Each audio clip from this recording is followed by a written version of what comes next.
Chers élèves de 4e, bonjour. Comme convenu, je reviens vers vous pour vous proposer une nouvelle capsule qui est consacrée cette fois à Napoléon Bonaparte, futur Napoléon Ier. On va pas perdre de temps, on va aller direct à l'essentiel. Comme d'habitude, il vous faut votre cahier et votre répertoire. Je précise également que j'ai mis en ligne une fiche d'activité qui est disponible donc sur Pronote, que je vous conseille de faire. Alors, vous pouvez la faire avant la vidéo ou après la vidéo, ça c'est comme vous voulez. Mais bon, je vous conseille de la faire. Vous aurez également accès à une fiche de correction dans les prochains jours. Donc je passe en revue le cours en m'arrêtant sur les passages importants, sachant que Napoléon, en soi, c'est quand même un sujet assez imposant.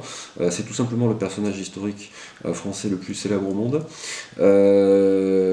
Donc c'est assez normal qu'on lui consacre quand même un petit peu de temps. Ce qui est intéressant avec Napoléon, c'est que son destin se confond en grande partie avec celui de la Révolution. Jamais il n'aurait pu connaître le destin qui fut le sien sans la Révolution. Je vais donc reprendre une expression de l'historien Max Gallo qui définit Napoléon comme un enfant de la Révolution. Et c'est une expression que je trouve intéressante parce que elle exprime assez bien en fait la particularité de son parcours. Napoléon, d'abord, il est corse. Et la Corse a été intégrée à la France quelques années auparavant, donc de manière assez récente. Donc en fait, la plupart des Français en métropole considèrent à peine les Corses comme des Français. Ce qu'il faut préciser également, c'est que Napoléon Bonaparte est issu de la noblesse, certes, mais une très petite noblesse qui était assez désargentée et dont il n'était d'ailleurs pas l'aîné.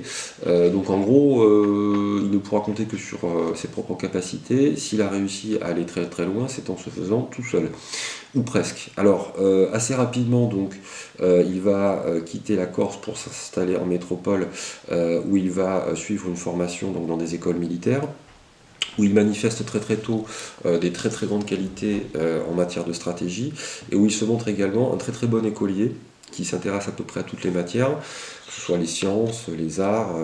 Ça va lui donner une culture générale assez appréciable et un goût très prononcé pour l'instruction. C'est ce qui permet notamment de comprendre pourquoi il va créer les lycées et le baccalauréat, qui sont plutôt réservés évidemment à l'élite de la France de l'époque, mais une élite dont il espère qu'elle soit bien formée.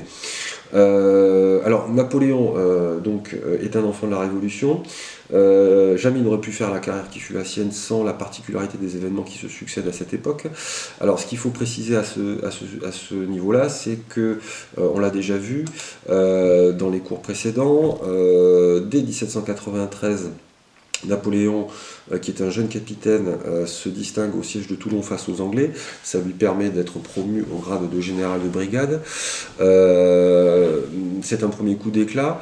Il est très proche des montagnards durant la période de la Terreur, et comme on l'a vu précédemment, à un certain moment, les révolutionnaires ne vont pas hésiter à se dévorer entre eux, ce qui vaudra à Napoléon un séjour en prison. Prison dont il va être ressorti par les révolutionnaires en 1795 pour des raisons purement militaires, parce que ses qualités sont reconnues, et on a besoin de lui pour écraser une des dernières grandes révoltes royalistes en France. Il va y parvenir, donc c'est un deuxième coup d'éclat qui commence à lui donner une certaine popularité. Ses qualités militaires font que sous le Directoire, qui est donc la période de 1795 à 1799, qui est la dernière période de la Révolution, sous le Directoire donc, Napoléon va être utilisé, entre guillemets, dans des opérations militaires extérieures, à commencer par la campagne d'Italie en 1796-1797, où va avoir notamment lieu la fameuse bataille du Pont d'Arcole, qui figure dans la fiche d'activité que je vous ai faite parvenir. Bataille parmi tant d'autres qui est restée très célèbre, où il s'en est fallu de très très peu que les troupes françaises ne passent pas.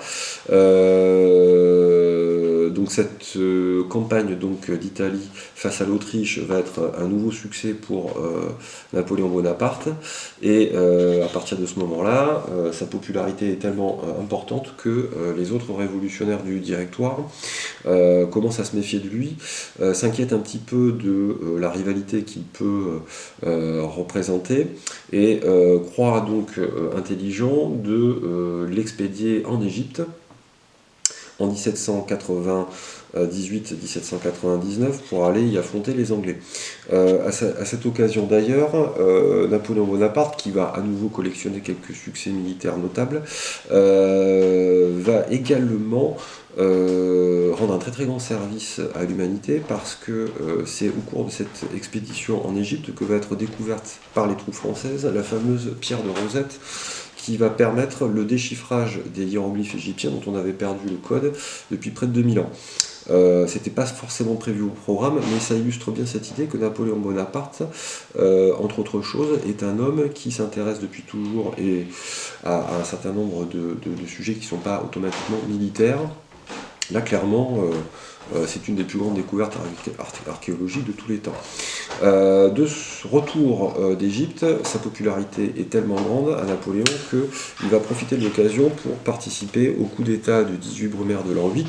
Alors le coup d'État du 18 Brumaire va aboutir à la création de ce qu'on appelle le consulat, et à partir de ce moment on peut considérer que définitivement la révolution est terminée. Donc Napoléon, qui est un enfant de la révolution, va également mettre un terme à cette révolution parce qu'il a compris une chose, c'est que le peuple français est fatigué des guerres, fatigué de l'instabilité politique. Il y a eu beaucoup de coups d'État sous le Directoire, les militaires ont pris de plus en plus d'importance, on ne sait pas trop qui dirige, c'est un petit peu flottant, et donc dans ce contexte-là, Napoléon profite donc à fond de sa popularité, et donc va participer donc au consulat, et plus précisément à ce qu'on appelle le triumvirat, c'est-à-dire un gouvernement avec 3 têtes. Lui est une des 3 têtes, mais en réalité c'est le seul qui gouverne vraiment Napoléon. Les 2 autres, l'histoire n'a pratiquement pas retenu leur nom, ils sont juste là pour la décoration.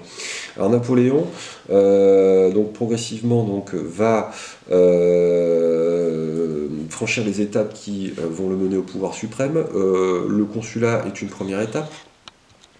La deuxième étape, c'est qu'il se fait nommer premier consul à vie en 1802, donc ça permet, si vous voulez, de clarifier encore un peu plus la situation par rapport aux 2 autres consuls.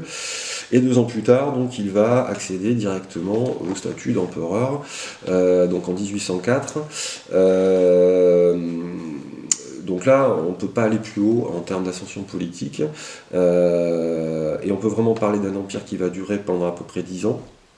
Notamment pour des raisons de territoire, puisque Napoléon, donc, qui est un grand conquérant, va considérablement agrandir la sphère d'influence de la France durant cette époque. Alors je vais refermer cette première capsule et enchaîner sur une nouvelle capsule parce qu'il me reste encore un certain nombre de choses importantes à voir, donc je vous propose qu'on fasse une petite pause et on va se concentrer maintenant donc sur ce qui se passe à partir du moment où Napoléon devient Napoléon Ier, c'est-à-dire donc empereur des Français.